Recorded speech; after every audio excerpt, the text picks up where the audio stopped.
মিলল নতুন ব্লাড গ্রুপের সন্ধান।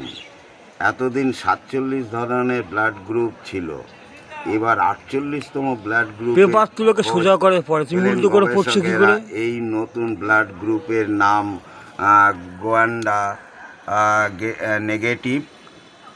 দীর্ঘ 15 বছর গবেষণার চেষ্টায় এই গ্রুপের রক্ত শনাক্ত করা গিয়েছে। বর্তমানে বিশ্বের একজনের শরীরেই ওই রক্ত রয়েছে। ওই মহিলা হলেন ফ্রান্সের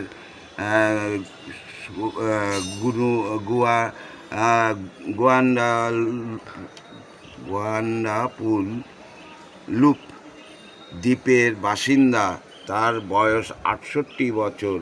ওই দ্বীপ থেকেই নতুন গ্রুপের নামকরণ করা হয়েছে। ইতি শেষ।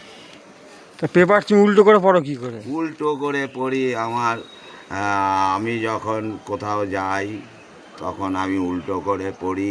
অসুবিধা হয় না? নেই, পাশের লোক আমাকে যেন ডিস্টার্ব না করতে পারে। দাদা হাতটা সরান। তা তুমি বুঝতে পারছো? আমি বুঝতে পারি বলেই পড়ি, না পারলে কি আর পড়তাম এরকম হড়হড় করে।